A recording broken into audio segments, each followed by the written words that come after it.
First question है भारतीय परिषद अधिनियम 1861 के संबंध में निम्न कथनों को पढ़कर सही विकल्प चुनिए। जो पहला कथन है उसमें बताया गया है कि इस अधिनियम के फलस्वरूप गवर्नर जनरल की कार्यपालिका परिषद में कुल सदस्यों की संख्या 7 हो गई थी। तो ध्यान रखना, भारतीय परिषद अधिनियम 1861 के द्वारा भारत के गवर्नर जनरल की कार्यकारी परिषद को पोर्टफोलियो प्रणाली पर कार्य करने वाली एक कैबिनेट में बदल दिया गया था। हुआ क्लियर? जिसमें राजस्व, सैन्य, कानून, वित्त और गृह विभागों के प्रमुख के रूप में 5 सदस्य शामिल किए गए थे। लेकिन 1874 ईस्वी में इसमें 6 सदस्य लोक निर्माण विभाग हेतु जोड़े गए। हुआ क्लियर? कितने जोड़े गए? 6 जोड़े गए। और इस अधिनियम के द्वारा विधायी कार्य के लिए अतिरिक्त सदस्यों की संख्या न्यूनतम 6 और अधिकतम 12 कर दी गई थी, जिन्हें गवर्नर जनरल द्वारा 2 वर्षों की अवधि हेतु नामित किया जाता था। इन अतिरिक्त सदस्यों में से कम आधे क्या होते थे? वो होते थे गैर सरकारी होते थे। हुआ क्लियर? और इस अधिनियम के तहत केंद्रीय और प्रांतीय विषयों के बीच में कोई भी भेद नहीं होता था। हुआ क्लियर? तो इसके अकॉर्डिंग जो है इसकी संख्या 7 दी गई है और ये एक इसके अकॉर्डिंग गलत होगा। तो यहाँ पे जो पहला कथन है वो कथन गलत होगा कि इसमें संख्या 7 दी गई है। हुआ क्लियर? दूसरा कथन है विधि निर्माण के लिए अतिरिक्त सदस्यों की संख्या कम से कम 6 बताया था मैंने आपको और अधिकतम 12 कर दी गई थी। हुआ क्लियर? तीसरा जो कथन है वो है प्रांतीय और केंद्रीय विषय में किसी तरह का भेदभाव नहीं था। हुआ क्लियर? यानी ऑप्शन 2 और 3 ये सही होगा, यानी इसका आंसर क्या होगा? ऑप्शन बी होगा। हुआ क्लियर? नेक्स्ट क्वेश्चन है भारतीय परिषद अधिनियम 1892 के संबंध में निम्न कथनों को पढ़कर सही विकल्प चुनिए। तो ध्यान रखना, भारतीय परिषद अधिनियम 1892 को ब्रिटिश संसद ने पारित होने के लिए 20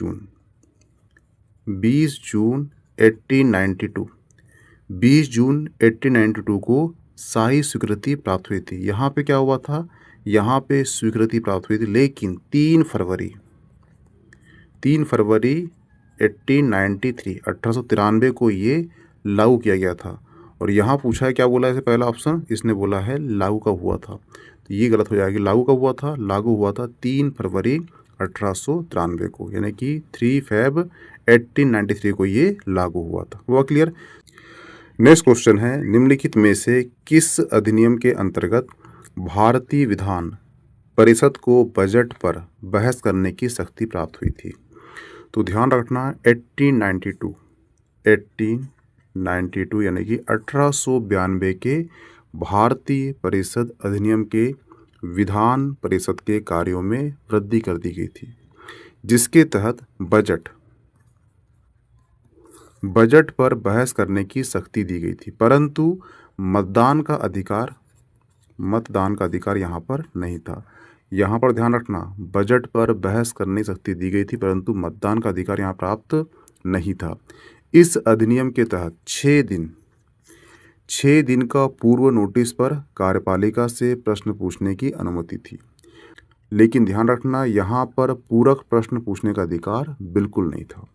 इसका आंसर क्या होगा? इसका आंसर होगा ऑप्शन बी, भारतीय परिषद अधिनियम 1892। हुआ क्लियर? ये क्वेश्चन जो है उत्तर प्रदेश पीएससी ने प्री में 2003 में पूछ चुका है। नेक्स्ट क्वेश्चन है ब्रिटिश भारत में सांप्रदायिक प्रतिनिधित्व की व्यवस्था निम्नलिखित में से किस अधिनियम द्वारा दी गई थी? ध्यान रखना, भारतीय परिषद अधिनियम 1909 में मार्ले मिंटो सुधार द्वारा ब्रिटिश भारत में सर्वप्रथम सांप्रदायिक प्रतिनिधित्व की व्यवस्था की गई थी, जिसके अंतर्गत मुसलमानों के लिए पृथक निर्वाचन मंडल का प्रावधान किया गया था। और यहाँ पर जो मार्ले मिंटो सुधार है, इसके लिए एक वाक्य बोला गया था कि ये जो अधिनियम है ये सांप के दांत बोए जा रहे हैं।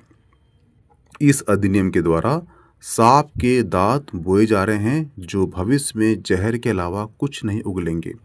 और यही अधिनियम जो है 1909 का मार्ले मिंटोसदार ही भारत में मुस्लिम और हिंदू का जो एकता में दरार पैदा कर दिया।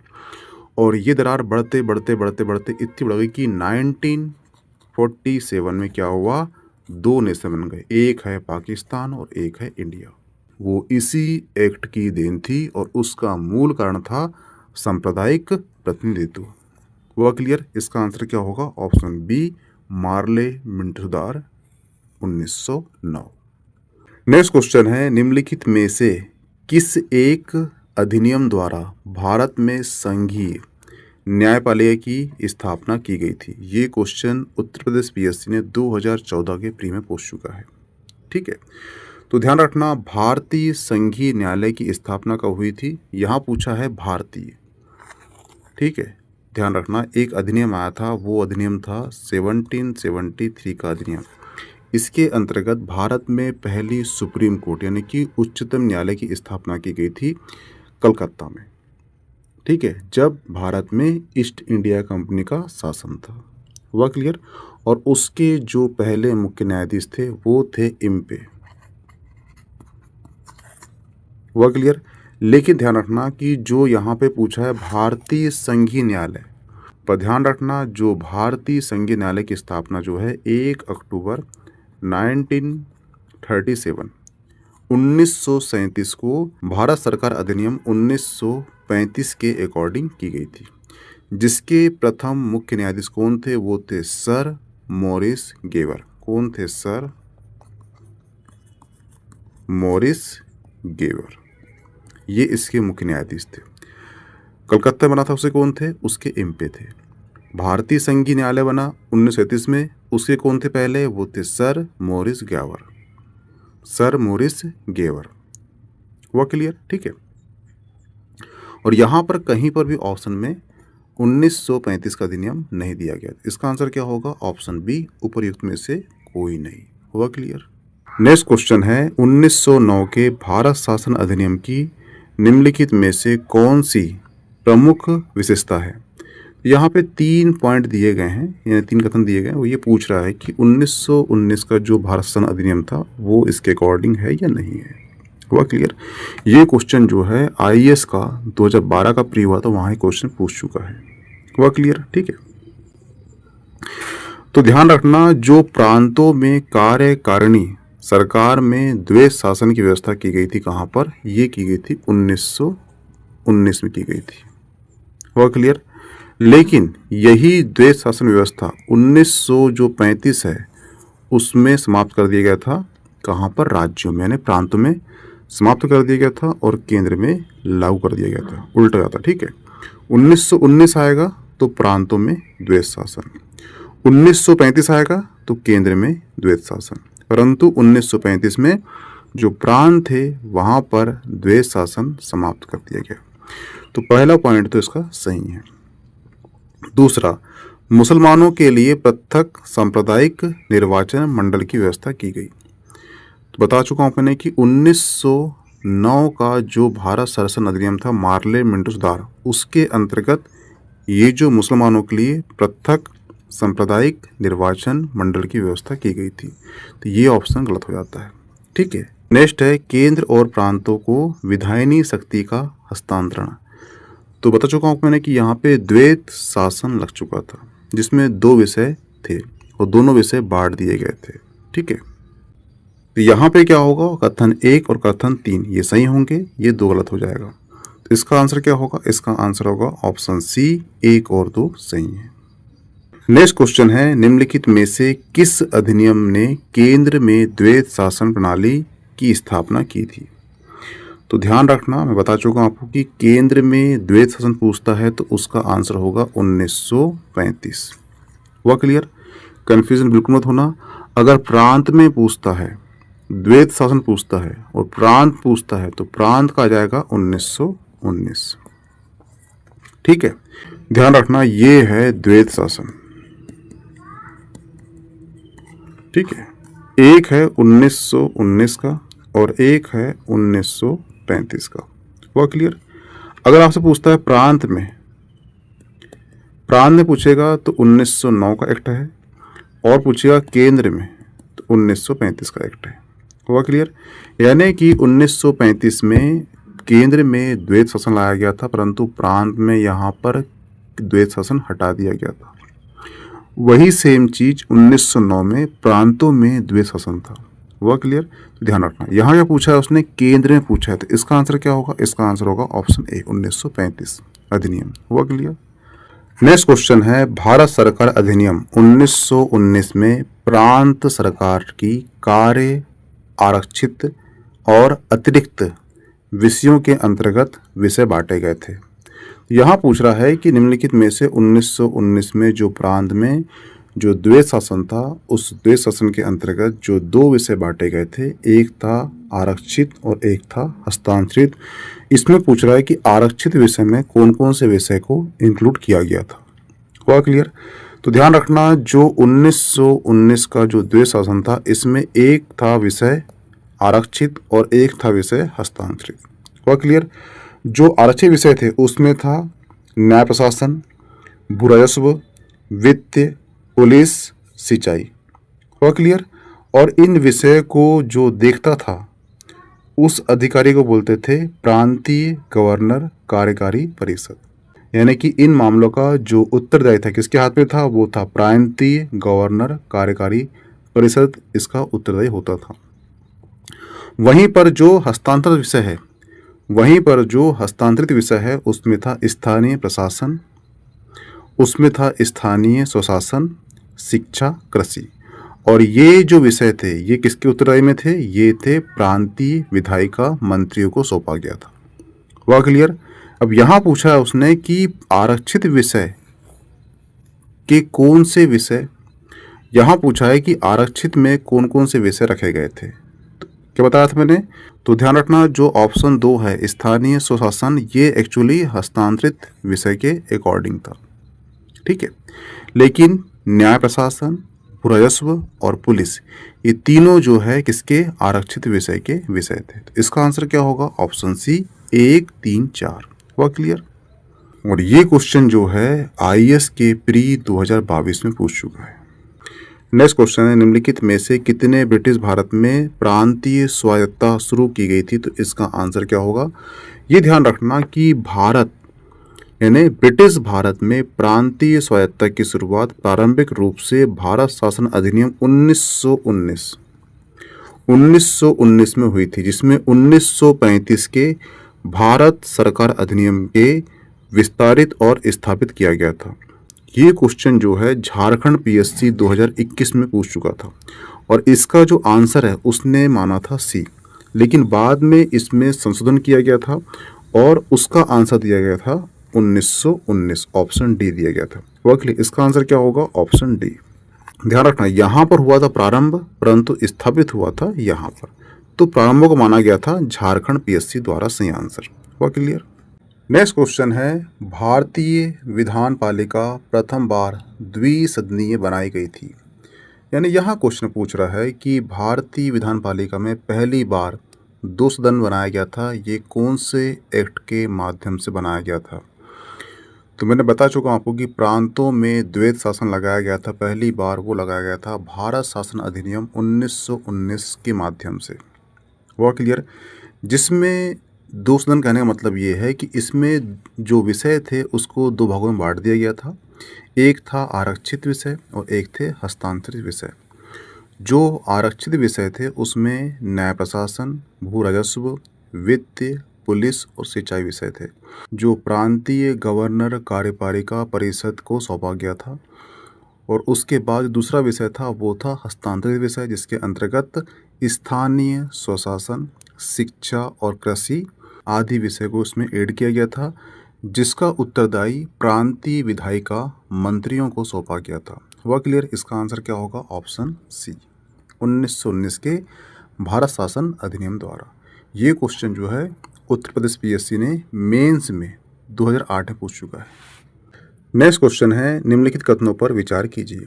पहला कथन है, 1919 के मेंटेस्क्यू चेमफोर्ड सुधार में 21 वर्ष से अधिक आयु की सभी महिलाओं के लिए मताधिकार की संस्तुति की गई थी।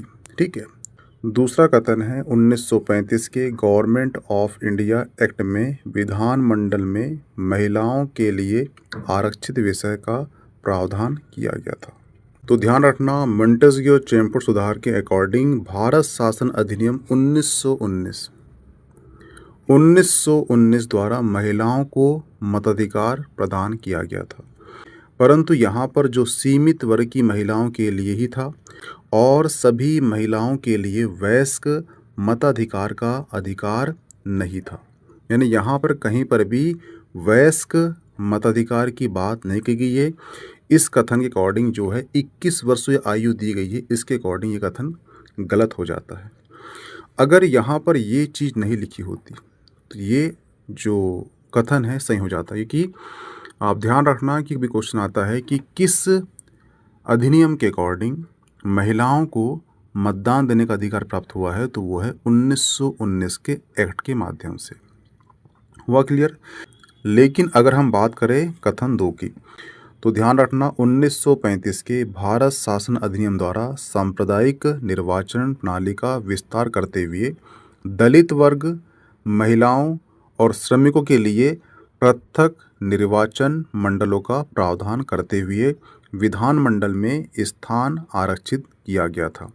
इस प्रकार जो है कथन 2 जो है ये बिल्कुल सही होगा। इसका आंसर क्या होगा? ऑप्शन 2 सही होगा। यानी जो 1909 में सांप्रदायिक निर्वाचन मंडल था उसको विस्तार किया गया था 1935 के अधिनियम के अकॉर्डिंग, जिसमें क्या किया गया था? जिसके अकॉर्डिंग दलित वर्ग, महिलाएं, श्रमिकों के लिए पृथक निर्वाचन मंडल का प्रावधान किया गया था और इसके लिए विधानमंडल में स्थान आरक्षित किए गए थे। इसका आंसर क्या होगा? ऑप्शन बी होगा। यानी ऑप्शन यानी कि कथन 2 सही होगा। हुआ क्लियर? और ये क्वेश्चन जो है IAS के प्री 2021 में पूछ चुका है। हुआ क्लियर? नेक्स्ट क्वेश्चन है केंद्रीय विधानसभा का निम्नलिखित में से कौन सा निर्वाचन भारत शासन अधिनियम 1919 के तहत हुआ था? तो ध्यान रखना 1926 और 1945 का जो केंद्रीय विधानसभा का चुनाव हुआ था वो भारत शासन अधिनियम 1919 के अकॉर्डिंग हुआ था। क्या बोला मैंने? 1926 और 1945 का जो केंद्रीय विधानसभा है उसका जो चुनाव है वो भारत शासन अधिनियम 1919 के अकॉर्डिंग हुआ था। तो इसका आंसर क्या होगा? ऑप्शन सी होगा। ए और सी यानी कि 1 1926, सी यानी कि 1945। हुआ क्लियर? ये ध्यान रखना। नेक्स्ट क्वेश्चन है भारत शासन अधिनियम 1919 के अंतर्गत भारतीय विधायिका का अंतिम निर्वाचन किस वर्ष में आयोजित किया गया था? तो ध्यान रखना भारत शासन अधिनियम 1919 के अंतर्गत भारतीय विधायिका यानी कि केंद्रीय विधानसभा का अंतिम चुनाव कब हुआ था? ये हुआ था 1945 में, क्योंकि इसके बाद तो 47 में भारत देश आज़ाद हो गया था। ठीक है, तो इसका आंसर क्या होगा? ऑप्शन सी होगा। अगर इसके पहले पूछे कौन सा चुनाव हुआ था केंद्रीय विधानसभा का, तो वो था कौन सा? 1926। हुआ क्लियर? इसका आंसर क्या होगा? Option C. और ये क्वेश्चन जो है मध्य प्रदेश PSC ने प्री में 2020 में कर चुका है। हुआ क्लियर? नेक्स्ट क्वेश्चन है राष्ट्रपति की अध्यादेश निर्गत करने की शक्ति प्रेरित है। तो ध्यान रखना ब्रिटिश भारत में गवर्नर जनरल को 1861 यानी कि 1861 के भारत परिषद अधिनियम से ही विधान परिषद की अनुमति के बिना अध्यादेश जारी करने की शक्ति प्राप्त थी। लेकिन भारतीय संविधान में राष्ट्रपति को अध्यादेश निर्गत करने की शक्ति किसके अकॉर्डिंग प्राप्त हुई? वो है अनुच्छेद आर्टिकल 123 यानी कि 123 के अकॉर्डिंग ही भारत का राष्ट्रपति अध्यादेश जारी कर सकता है। और ये जो अधिकार है ये भारत शासन अधिनियम 1935 की धारा 42 एवं 43 से ये प्रेरित है। हुआ क्लियर? तो इसका आंसर क्या होगा? इसका आंसर होगा ऑप्शन बी। देखना सबसे पहले पूछेगा आपसे कि जो ब्रिटिश काल था, वहाँ पे राष्ट्रपति को अध्यादेश जारी करने की शक्ति जो प्राप्त थी, वो थी भारत परिषद अधिनियम 1861 के अकॉर्डिंग। हुआ क्लियर? लेकिन जब हमारा भारत बना, लेकिन उसके बाद हम हो जाते हैं आज़ाद और 1947 में हम होते हैं आज़ाद, और उसके बाद जो हमारा भारतीय संविधान बनता है, उसमें राष्ट्रपति को अध्यादेश जारी करने की शक्ति प्रदान की गई है। और कौन सा आर्टिकल है? वो आर्टिकल है 123 आर्टिकल। और ये जो आर्टिकल में जो राष्ट्रपति को शक्ति दी गई है, ये एक्चुअली जो राष्ट्रपति है, और ये जो शक्ति दी गई राष्ट्रपति को, वो एक्चुअली भारत शासन अधिनियम यानी भारत सरकार अधिनियम 1935 की धारा 42 और 43, 42 और 43 से प्रेरित है। हुआ क्लियर? इसका आंसर क्या होगा? इसका आंसर होगा ऑप्शन बी। और ये क्वेश्चन जो है मेंस में पूछ चुका है उत्तर प्रदेश पीएससी में 2008 में। नेक्स्ट क्वेश्चन है, निम्नलिखित में से किस अधिनियम द्वारा संवैधानिक निरंकुशता का सिद्धांत प्रवर्तित किया गया था?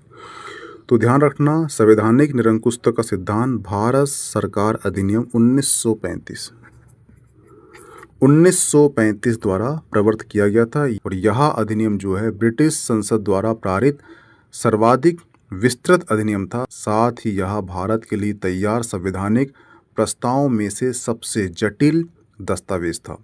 इसी अधिनियम में भारत संघ की स्थापना, भारतीय संघीय न्यायपालिका, केंद्र और राज्य के मध्य शक्तियों का विभाजन आदि की व्यवस्था की गई थी। हुआ क्लियर? एक बार क्वेश्चन आया था कि भारत संघ की स्थापना किसके अकॉर्डिंग हुई है, तो उसका आंसर क्या था? वो था भारत शासन अधिनियम 1935। और ये क्वेश्चन जहाँ तक मध्य प्रदेश पीएससी ने पूछ चुका है प्री में। इसका आंसर क्या होगा? इसका आंसर होगा ऑप्शन सी, भारत शासन अधिनियम 1935। हुआ क्लियर? और ये क्वेश्चन जो है 2017 में मध्य प्रदेश पीएससी ने पूछ चुका है।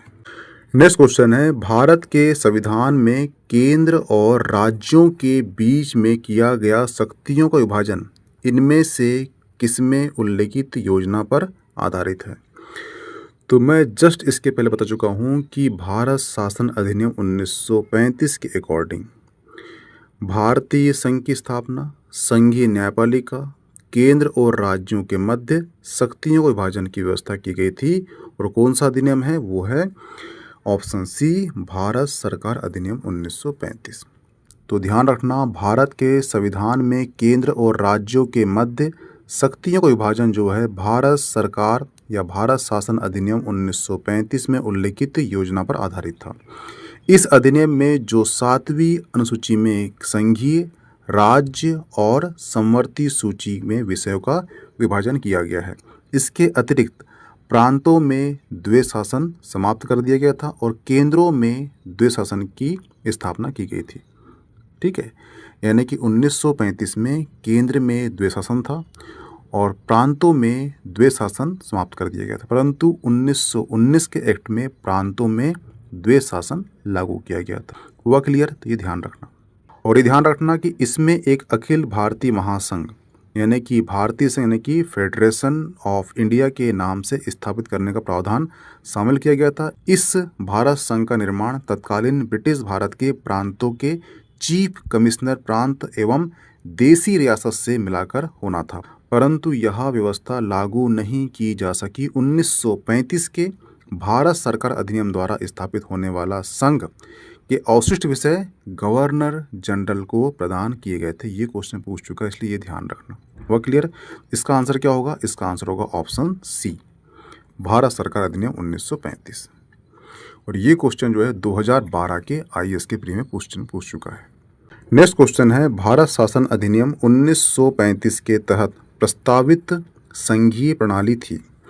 तो ध्यान रखना, भारत शासन अधिनियम 1935 के तहत प्रस्तावित संघीय प्रणाली भारत संघ यानी कि फेडरेशन ऑफ इंडिया थी, जिसका निर्माण तत्कालीन ब्रिटिश भारत के प्रांत और चीफ कमिश्नर प्रांत और देसी रियासत को मिलाकर होना था। प्रस्तावित भारत संघ द्विस्तरीय होना था, जिसमें एक केंद्रीय कार्यपालिका और संसद तथा इसके नीचे प्रांत एवं रियासतों की सरकारों का प्रावधान था। मध्य प्रदेश लोक सेवा आयोग द्वारा इस प्रश्न का उत्तर ऑप्शन ए दिया गया था, जो सही नहीं था। तो इसका आंसर क्या होगा? इसका आंसर होगा ऑप्शन बी, भारत संघ।